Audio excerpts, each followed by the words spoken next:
Hello ईजान lovers, welcome back to my channel. चलिए कहानी आगे स्टार्ट करते हैं। जान ने कभी किसी वक्त ईबो को दिलो जान से ज़्यादा प्यार किया था, पर उसने उसके दिल के टुकड़े टुकड़े कर दिए थे। अब वो फिर से उन दर्द भरी यादों को दोबारा नहीं जीना चाहता था। जैसे ही ईबो जान के सामने आया तो उसने देखा कि उसके हाथों से खून बह रहा था और वो उन्हीं हाथों से अपने आंसू पोंछने लगा। इसकी वजह से पूरा खून उसके चेहरे पर लग गया था। ऐसा लग रहा था जैसे उसकी आंखों से खून बह रहे हों। ये देखकर ईबो घबरा गया और पूछता है, ओह शिट, ये क्या किया है तुमने? ये क्या किया है तुमने यार? अब क्यों ऐसा कर रहे हो माय लव? प्लीज। जान अभी भी अपनी आंखें बंद करके अपनी सांसों पर कंट्रोल करने की कोशिश कर रहा था। जैसे ही ईबो ने उसे दोबारा छुआ, उसने अपनी आंखें खोली और ईबो की आंखों में आंखें डालकर चिल्लाते हुए कहा, लव, क्या तुम्हें पता भी है प्यार क्या होता है ईबो? क्या तुम्हें प्यार का मतलब भी पता है? Do you know what is love? Do you really know? जान भले ही चिल्ला चिल्ला कर बात कर रहा था, पर उसकी आवाज़ में दर्द साफ झलक रहा था। ईबो जान के चेहरे से खून साफ करना चाहता था, पर उसने जैसे ही अपना हाथ आगे बढ़ाया, जान ने उसके हाथों को झटक दिया और कहा, पहले मेरे सवाल का जवाब दो। क्या तुम्हें पता भी है प्यार क्या होता है ईबो? ईबो काफ़ी देर तक टकटकी लगाए जान की आंखों में देखता रहा, जैसे वो कहना चाहता है कि अब मैं जो कुछ भी कहूँगा वो अपने दिल से कहूँगा। ईबो ने जान का हाथ पकड़ा और कहा कि मेरे लिए प्यार का मतलब सिर्फ तुम हो जान। मेरा प्यार तुमसे शुरू होता है और तुम पर ही ख़त्म होता है। ईबो की इन बातों का जान पर कोई असर नहीं पड़ा। वो तो जवाब सुनकर हंसने लगा और मजाक में कहता है, वाओ, तुम एक्टिंग भी ना बहुत अच्छी करते हो। तुम्हें ना फिल्मों में ट्राई करना चाहिए। मुझे तो भरोसा है कि तुम्हें ढेर सारे अवार्ड्स भी मिलेंगे। ये सुनकर ईबो उदास हो गया और कहने लगा, क्या तुम्हें सच में लगता है कि मैं एक्टिंग कर रहा हूँ? जान ने जवाब दिया, और नहीं तो क्या। अगर ये एक्टिंग नहीं है तो क्या है? हाँ। ईबो समझ गया था कि जान जो भी कुछ कह रहा है उसका संबंध 7 साल पहले से है, क्योंकि नॉर्मली वो इस तरह से बात नहीं करता है। उन दर्द भरी यादों के बारे में सोचकर शायद वो ये सब कह रहा हो। तभी उसने अचानक से सोचा कि मैं ट्राई करके देखता हूँ, क्या पता मुझे कुछ इन्फॉर्मेशन मिल जाए। शायद जान मुझे इस वक्त कुछ बता दे। उसने कहा कि मैं एक्टिंग नहीं कर रहा हूँ जान, मैं जो कुछ भी कह रहा हूँ दिल से कह रहा हूँ। मैं हर एक बात को फील करता हूँ, क्योंकि तुम्हारे लिए मेरा प्यार झूठा नहीं है जान। जान ने गुस्से में कहा, अच्छा, तुम्हें लगता है कि मैं तुम्हारी बातों पे भरोसा कर लूँ? हाँ, मैं तुम्हें दूसरी बार मुझे बेवकूफ़ नहीं बनाने दूंगा ईबो। अगर तुम्हें लगता है कि मैं वही 16 साल का मासूम लड़का हूँ, तो तुम अब बहुत बड़ी गलतफहमी में जी रहे हो। इसलिए अब ये नाटक करना बंद करो। जान की बात सुनकर ये वो चौंक गया। उसे समझ नहीं आ रहा था कि वो क्या कहना चाहता है। वो ये बात नहीं समझ पा रहा था कि आखिर उसके साथ क्या हुआ था, क्योंकि वो तो कोमा में था। उसे तो पता भी नहीं था कि बाहर की दुनिया में आखिर चल क्या रहा है। इसलिए उसने मन ही मन सोचा कि मुझे इन सब आरोपों का जवाब ढूंढना होगा कि आखिर मैंने कैसे जान को बेवकूफ़ बनाया और मैंने कैसे उसके साथ धोखा किया। ईबो ने जवाब दिया, मुझे पता है कि तुम मेरा विश्वास नहीं करते हो, पर मैं झूठ नहीं बोल रहा। मैं जो कुछ कह रहा हूँ मैं बहुत ही सीरियसली बोल रहा हूँ जान, और मैं सीरियसली ये सब एक्सेप्ट करता हूँ कि मेरा प्यार सिर्फ तुमसे शुरू होता है। जान ने ईबो की आंखों में आंखें डालकर कहा कि ठीक है, अगर तुम सीरियस होकर कह रहे हो तो मैं मान लूँगा, पर क्या तुम 7 साल पहले भी सीरियस थे जब तुमने मुझे एग्जाम में बैठने के लिए मनाया था? क्या तुम तब सीरियस थे जब तुमने मुझसे कहा था कि मैं भी अपने सपने पूरे कर सकता हूँ? क्या तुम तब सीरियस थे जब तुमने मुझे अपना हीरा देकर मुझसे कहा था कि तुम्हें मुझ पर भरोसा है? क्योंकि अब ये बात मुझे बहुत अच्छे से समझ आ रही है कि तुम जब भी किसी बात को लेकर सीरियस होते हो ना, उसके पीछे जरूर कोई ना कोई वजह होती है, क्योंकि तुम्हारे मन में तो कोई और ही बात चल रही होती है। इबो ने कहा, इन सब के पीछे मेरी क्या वजह हो सकती है जान? तुम मुझे बताओ, इन सब बातों को जो तुमने अभी कही, उनके पीछे मेरी क्या मंशा थी? ये सुनकर जान हंसने लगता है और कहता है क्यों नहीं, तुमने मुझे एग्जाम में इसलिए बिठाने के लिए मनाया था ताकि तुम मुझे अपनी कंपनी के फायदे के लिए इस्तेमाल कर सको। तुम मेरा ध्यान इसलिए रख रहे थे ताकि तुम मेरा भरोसा जीत सको। तुमने मुझे अपनी सपने के बारे में बताया और फिर कहा कि तुम्हारी कंपनी डूब गई है। ये सब नाटक नहीं था क्या? तुमने ये सब नाटक सिर्फ इसलिए किया क्योंकि तुम मुझे अपनी तरफ मिलाना चाहते थे। और वो हीरा, अब तो छोड़ो, उसके बारे में मैं तुमसे क्या ही कहूँ, क्योंकि तुमने मेरा विश्वास कभी किया ही नहीं। यहाँ तक कि मैंने तुमसे ये भी कहा था कि मैंने तुम्हारा हीरा नहीं चुराया है। ईवो मन ही मन सोचने लगा कि कहीं उसने जान से कुछ गलत तो नहीं पूछ लिया। वो अचानक ही अपने पास्ट के बारे में कुछ सोचने लगता है। जान की ये बात तो सही है कि मैं उसे वांग ग्रुप में काम करने के लिए लाना चाहता था, पर उसके पीछे मेरा कोई गलत इरादा नहीं था। मैंने उसके लिए जो भी कुछ किया वो अपने मन से किया था। और प्यार का नाटक करके मैं क्या हासिल कर लेता? मैंने जो भी कुछ कहा और किया वो सब मेरे दिल से आ रहा था। सी, वो सब मेरे दिल की गहराइयों से निकला था। ऐसा नहीं है कि मैं बस उसके टैलेंट को पसंद करता था। मुझे उसके बारे में हर एक चीज़ अच्छी लगती थी और लगती है। कैसे वो लोगों की हेल्प करता है, वो कैसे सभी लोगों का ख्याल रखता है। दूसरों के लिए उसके मन में सिर्फ प्यार है और उसके अलावा कुछ नहीं। अगर मैं चाहता कि तुम मेरी कंपनी में शामिल हो तो मैं कैसे भी करके तुम्हें कर लेता। उसके लिए मुझे तुम्हारे करीब आने की कोई ज़रूरत नहीं थी। मैं ये सब तुम्हें बिना बताए हुए भी कर सकता था। तुम उस हीरे के बारे में बात कर रहे हो। मुझे तो फर्क भी नहीं पड़ता कि वो हीरा किसके पास है। मुझे तो बस इस बात पर गुस्सा था कि तुमने मेरा रिजॉर्ट में इंतज़ार क्यों नहीं किया। पर जब जान ने कहा कि तुमने मेरा विश्वास नहीं किया था, जबकि मैंने तुमसे कहा था कि मैंने तुम्हारा हीरा नहीं चुराया, क्या वजह हो सकती है इन सब के पीछे? ईबो ये सारी बातें मन ही मन सोच रहा था। उसने सोचा कि कहीं ऐसा तो नहीं किसी ने मेरे पीठ पीछे कुछ किया हो, क्योंकि जितने कॉन्फिडेंस से जान बता रहा था उससे तो यही लग रहा है कि किसी ने मेरी पीठ पीछे उसे परेशान किया है।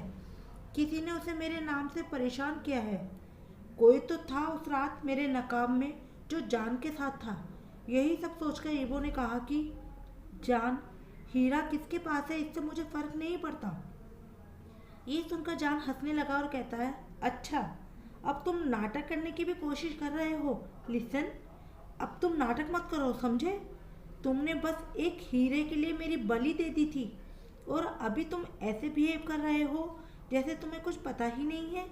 मैं तो सोच भी नहीं सकता था कि तुम इतने नीचे गिर सकते हो। क्या तुम्हें अपने किए पर जरा भी शर्म नहीं आती ईबो? और तुमने अभी अभी क्या कहा कि तुम्हें फर्क नहीं पड़ता कि हीरा किसके पास है? एक्सक्यूज मी, पर उस रात तो तुमने कुछ और ही किया था। अपने आप को उस दरिंदे आदमी से बचाने के लिए तुमने मेरी बलि दे दी। अपनी जान बचाने के लिए तुमने मुझे आगे कर दिया। जान ने अपनी उंगली से ईबो के दिल की तरफ इशारा करते हुए कहा कि तुम्हें पता है, भगवान ने तुम्हें सब कुछ दिया है। इतना सारा पैसा, इतनी बड़ी फैमिली, तुम्हारे घर वाले, तुम्हारे भाई, तुम्हारे माँ बाप, तुम्हारे आसपास जितनी भी चीज़ें हैं, सब कुछ बहुत अच्छी है। पर जो ये तुम्हारा दिल है ना, वो अंदर से सड़ चुका है। इसमें सिर्फ अंधेरा ही अंधेरा है, वो सिर्फ अंधेरा। और तुम्हारे उसी अंधेरे ने मुझे निकल लिया था। चाहे तुम कुछ भी कर लो, पर तुम प्यार के काबिल नहीं हो और मैं तुमसे नफरत करता हूँ। तुम्हें सिर्फ नफरत नसीब होगी ईबो। ये कहते कहते जान की आंखों से आंसू गिरने लगे। वहीं ईबो चुपचाप बैठकर उसे घूर रहा था। उसे समझ नहीं आ रहा था कि वो क्या करे। उसे बस इस बात का डर था कि अगर मैंने कुछ और करने की कोशिश भी की तो जान शायद इस वक्त मेरी फीलिंग्स को समझेगा नहीं। अब उसे समझ आ गया था कि एक तरफा प्यार करने का नतीजा क्या होता है। इसमें खुशी कम और दर्द बहुत ज़्यादा होता है। इसलिए ईबो ने फैसला किया कि वो अब कुछ नहीं कहेगा। वो बस चुपचाप जान को देख रहा था। जान ने फिर कहा कि पता है, उस रात तुमने मुझे एक बात सिखाई थी जो मैं कभी नहीं भूलूंगा। पता है, एक आदमी का असली चेहरा तब दिखता है जब उस आदमी की ज़िंदगी में सामने वाले इंसान का कोई वजूद नहीं रह जाता, जब उसकी कोई अहमियत नहीं रह जाती। तब वो आदमी अपना असली चेहरा दिखाता है। वो जो भी कुछ था, साफ समझ में आ जाता है कि वो सब कुछ नाटक था। ठीक उसी तरह जब तुम्हारी मंशा पूरी हो गई, तब तुम्हारी ज़िंदगी में मेरी कोई अहमियत नहीं रह गई थी। तुम मेरी ज़िंदगी से इस तरह चले गए थे जैसे मैं तुम्हारे लिए कुछ था ही नहीं।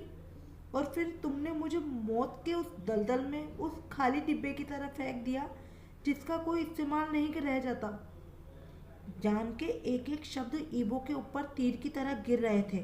उसे ऐसा लग रहा था जैसे कोई बार बार उसे पत्थर मार रहा है, और कहीं ना कहीं इन सब के पीछे वो जिम्मेदार तो था ही, क्योंकि इन सब की शुरुआत उसी के साथ हुई थी।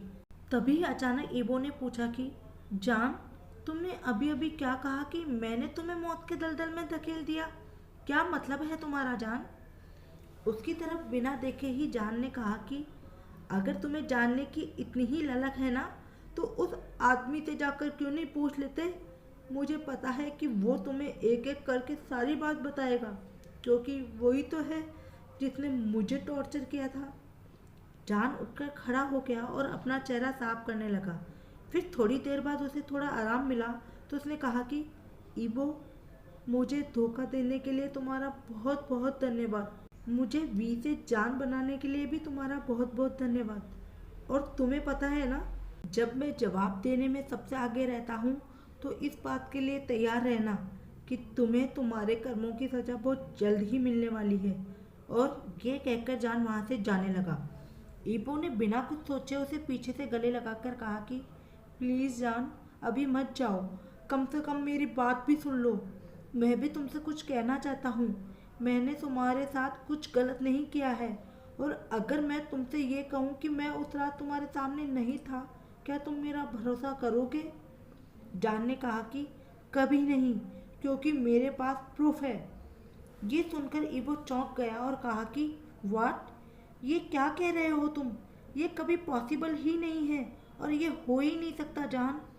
जान ने इस बात का कोई जवाब नहीं दिया। वो अपने आप को ईबो की बाहों से छुड़ाने की कोशिश करने लगा। फिर वो अपने कमरे की तरफ जाने लगा। ईबो वहीं पर खड़े होकर जान के जवाब का इंतजार कर रहा था, पर वो चुपचाप अपने कमरे की तरफ चला गया। वो जैसे ही कमरे का दरवाज़ा खोलकर अंदर जाने वाला था कि तभी उसके कानों में एक आवाज़ पड़ी। जान, तुम मेरे सवालों का जवाब दिए बगैर इस तरह से नहीं भाग सकते हो, इसलिए प्लीज़ मुझे बताओ कि तुम्हारे कहने का क्या मतलब है। तुम्हारे पास प्रूफ है, और अगर प्रूफ है तो वो प्रूफ तुम्हें किसने दिया? अगर मैं किसी भी तरह से इन बातों के लिए जिम्मेदार हूँ, तो मेरा पूरा हक बनता है कि मुझे इन सवालों का जवाब मिलना चाहिए जान। जैसे ही जान इन सब बातों को नज़रअंदाज करके अंदर जाने ही वाला था, ईबो ने उसका हाथ पकड़ लिया और कहा, जब तक तुम मेरे सवालों का जवाब नहीं दोगे ना, तब तक मैं तुम्हें अंदर नहीं जाने दूंगा। जान ने जबरदस्ती अपना हाथ छुड़ा लिया और गुस्से में कहा कि ए लिसन, मुझे छूने की कोशिश भी मत करना तुम।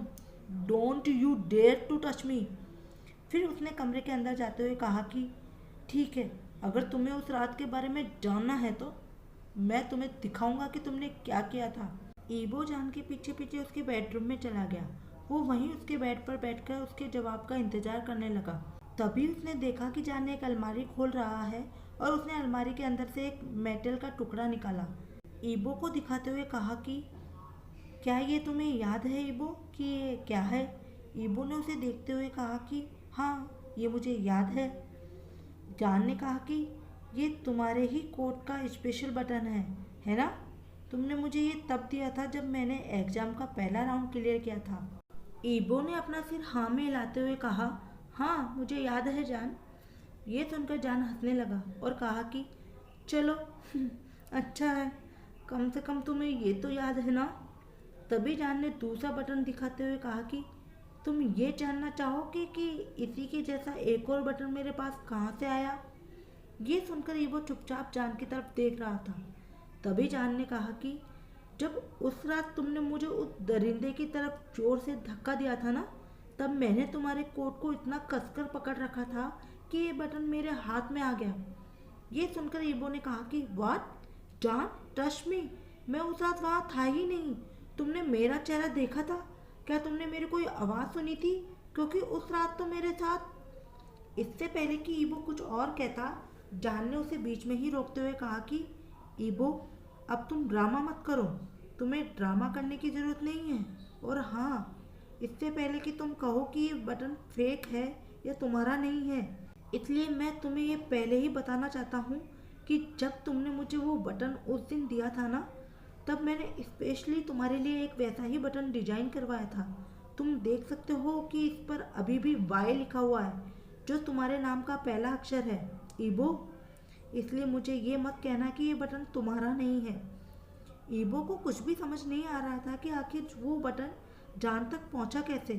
तभी उसने कहा कि जान, मैं उस रात वहाँ हो ही नहीं सकता क्योंकि मेरा एक्सीडेंट हो गया था। ये सुनकर जान हंसने लगा और कहता है एक्सीडेंट अब तुम्हें कुछ और नहीं मिला तो तुमने कहा कि तुम्हारा एक्सीडेंट हो गया था। प्लीज़ बहाने मत बनाओ। ईबो ने कहा प्लीज़ जान, ट्रस्ट मी, मेरा सच में एक्सीडेंट हो गया था। और मैं तभी जान धक्के देकर ईबो को अपने कमरे से बाहर निकालने लगा। उसने कहा कि तुम 7 साल पहले के बारे में बात करना चाहते थे और मैंने तुम्हें सब कुछ बता दिया। मैंने तो तुम्हें सबूत भी दिखा दिया। इसलिए अब मेरे बेडरूम से बाहर निकल जाओ और हाँ, जितना जल्दी हो सके मेरे घर से भी चले जाना। ईबो ने कहा प्लीज़ ऐसे जिद मत करो, मैं सच कह रहा हूँ, मैं कोमा में था। जान ने उसकी बातों पर ध्यान नहीं दिया और कहा कि मैं शिंग अकल से कहूँगा कि वो कल ही तुम्हारा सामान पैक कर देंगे। ईबो ने कहा कि हे लिसन, मैं कहीं नहीं जा रहा हूँ, समझे तुम? ठीक है, फिर मैं वैन पिंग जी को कॉल करके सब कुछ बता दूंगा कि यहाँ क्या चल रहा है और वो आकर तुम्हें यहाँ से ले जाएंगे।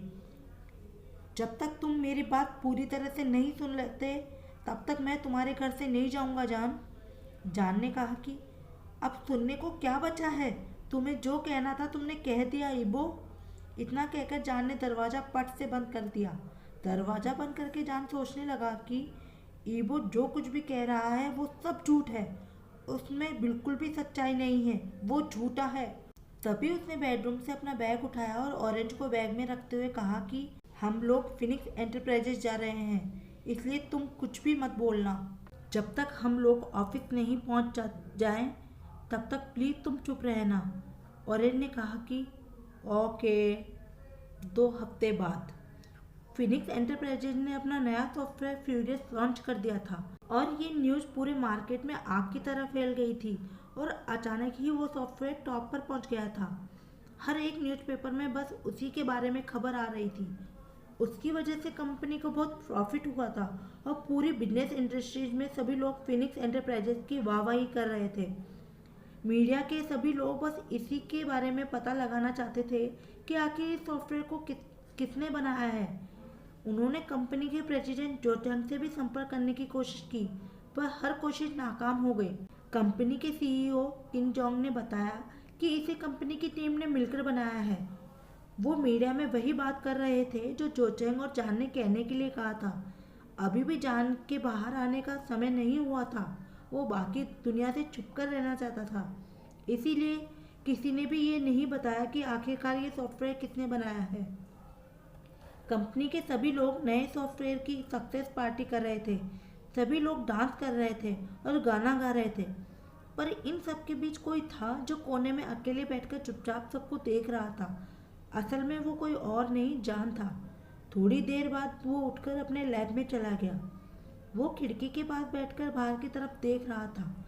उसकी नज़र वांग ग्रुप्स की बिल्डिंग की तरफ थी जो रोशनी में जगमगा रही थी। भले ही जान ने अपने मिशन का फर्स्ट स्टेप पूरा कर लिया था, पर पता नहीं क्यों अभी उसे इस बात की खुशी नहीं हो रही थी। अचानक ही उसकी मुस्कान कहीं गायब हो गई थी। वहीं कोने में बैठकर वो बस बार बार ईबो के उस कोट के बटन को घूर रहा था।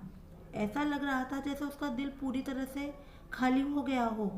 पिछले 2 हफ्तों में ईबो और जान ने एक दूसरे को एक बार भी नहीं देखा था।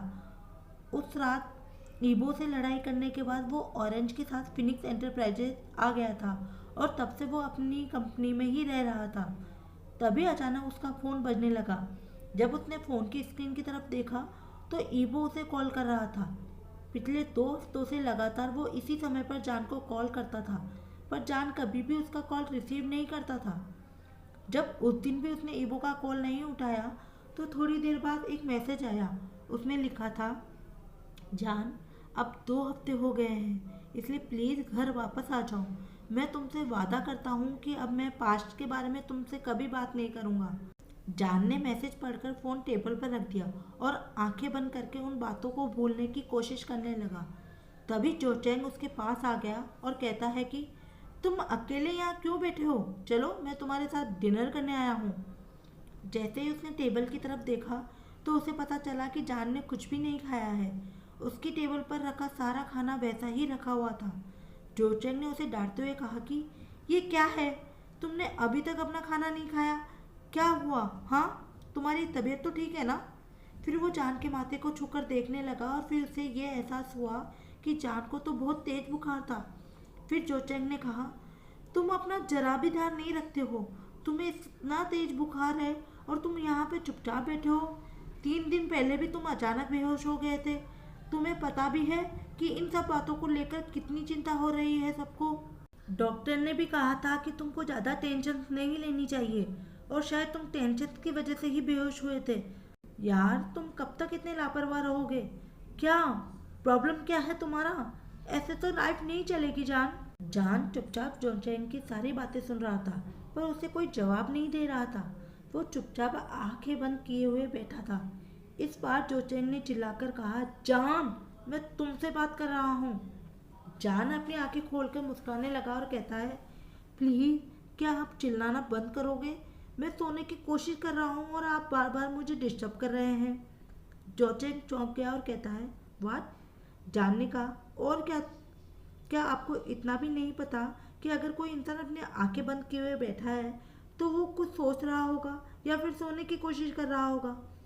तभी जान ने खाने की तरफ देखा और कहा कि वाह, खाना तो बहुत टेस्टी दिख रहा है। जोचेंग ने कहा, अब तुम नाटक करना बंद करोगे और प्लीज़ मेरे सामने ये नाटक मत करो।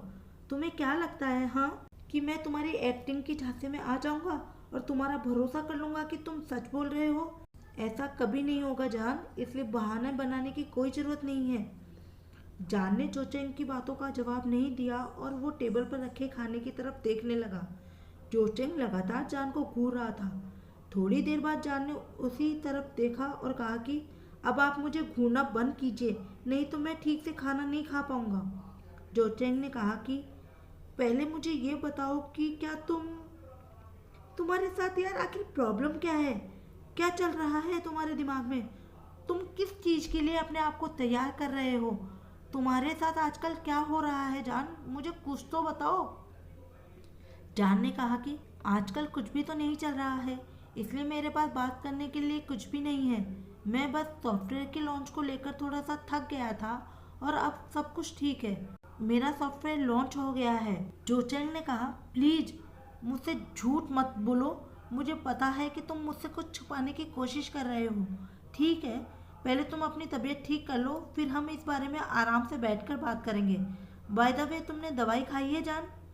जान ने कहा, नहीं, अभी मेरा मन नहीं है और मैं बुखार की दवाई बाद में खा लूँगा। जोचेंग ने कहा, जब तक तुम दवाई नहीं खा लेते हो ना, मैं यहाँ से नहीं जाऊँगा।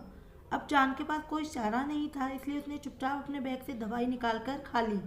ये देखकर जोचेंग ने कहा कि वेरी गुड, बहुत अच्छे। अब तुम आराम करो, मैं अपने ऑफिस में ही रहूँगा, इसलिए अगर तुम्हें किसी भी चीज़ की ज़रूरत हो तो मुझे कॉल कर सकते हो। जोचेंग जैसे ही वहाँ से जाने वाला था तभी जान ने उसे रोकते हुए कहा कि क्या हुआ, आप आज घर नहीं जा रहे? जोचेंग ने कहा, तुम्हें लगता है कि मैं इस हालत में तुम्हें तो अकेला छोड़कर जाऊंगा? तुम एक बार पहले भी बेहोश हो चुके हो और मैं ये दोबारा रिस्क नहीं लूँगा। जैसे ही जोचेंग वहाँ से गया, जान की नज़र दोबारा वांग की बिल्डिंग की तरफ चली गई। तभी अचानक ऑरेंज उसके पास आ गया।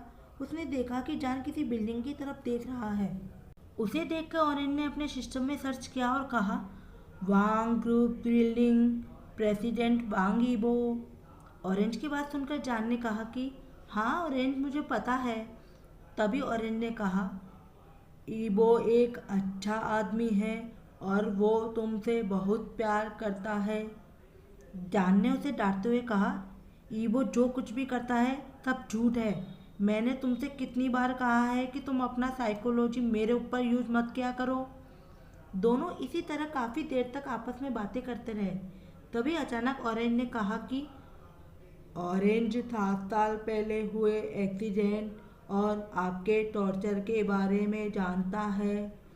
ये सुनकर जान अचानक चौंक गया और कहा, मैंने तुमसे कितनी बार कहा है कि मेरा मूड अभी ठीक नहीं है और तुम हो कि उस शैतान के बारे में बार बार मुझसे बात कर रहे हो ऑरेंज। पर तभी जान ने सोचा कि मैंने ऑरेंज को अपने टॉर्चर के बारे में कभी नहीं बताया था, फिर ये अचानक उस बारे में कैसे बात कर रहा है और ईबो के एक्सीडेंट के बारे में भी बता रहा है जिसके बारे में तो मुझे भी नहीं पता। फिर ये सच है या झूठ? तभी जान ने कहा, तुमने अभी अभी क्या कहा? तुम्हें कैसे पता चला कि मेरा 7 साल पहले मेरे साथ 7 साल पहले कुछ हुआ था? और ये ईवो के एक्सीडेंट के बारे में तुम तुम तुम ये सब कैसे जानते हो?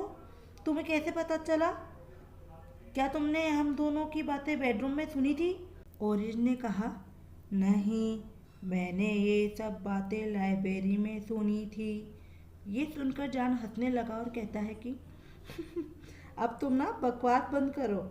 मुझे अच्छी तरह से याद है कि मैंने लाइब्रेरी में इस तरह की कोई बात तुम्हें नहीं बताई। बाय द वे, मुझे लगता है ना तुम्हारा सिस्टम खराब हो गया है। ओरेंज ने जवाब दिया, मैंने आपकी बातें नहीं सुनी। मैंने तो ईबो, हाइक्वेन और युआन की बातें सुनी थी। ये सुनकर जान दंग रह गया और उसने पूछा कि कब वो लोग आपस में बात कर रहे थे? ऑरेंज ने बिना कुछ कहे अपने आप को कंप्यूटर से जोड़ लिया था और अपनी मेमोरी में उस दिन की पूरी बातचीत ढूंढने लगा। थोड़ी ही देर बाद उसने एक वीडियो फाइल कंप्यूटर पर चला दी। उसमें उन तीनों भाइयों की बातचीत और पूरी वीडियो रिकॉर्डिंग थी। जान चुपचाप बैठकर वीडियो देख रहा था। पूरा वीडियो देखने के बाद जान का मन अब अजीब सा हो गया था। उसे ऐसा लग रहा था जैसे उससे कोई बहुत बड़ी गलती हो गई है। पिछले 2 हफ्ते से जितने भी गुस्से को उसने अपने अंदर दबा रखा था वो अब बाहर आ रहा था। उसे ऐसा महसूस हो रहा था जैसे उसे वोमिट करने का मन हो। वो दौड़कर बाथरूम की तरफ चला गया और वोमिट करने के बाद उसे थोड़ा सा अच्छा महसूस हुआ। उसे ऐसा लग रहा था जैसा उसका शरीर अब हल्का हो गया है। बाथरूम से वापस आने के बाद जान मन ही मन सोचने लगा कि क्या पता शायद ईवो झूठ बोल रहा हो। इसलिए वो उसके एक्सीडेंट के बारे में 7 साल पहले की खबर ढूंढने लगा, पर उसे कहीं भी कुछ भी नहीं मिला। तभी उसने मन ही मन सोचा, शायद वांग ग्रुप ने उन खबरों को रोक दिया होगा और किसी को इस बारे में कोई जानकारी नहीं हुई। उसने अपने आप से कहा, अब मेरा स्पेशल टैलेंट इस्तेमाल करने का वक्त आ गया है। आज के लिए इतना ही दोस्तों। वीडियो पसंद आया हो तो लाइक कीजिए, शेयर कीजिए, मेरे चैनल को सब्सक्राइब करना ना भूलें। Love you all. Take care. Bye bye. Thanks for watching.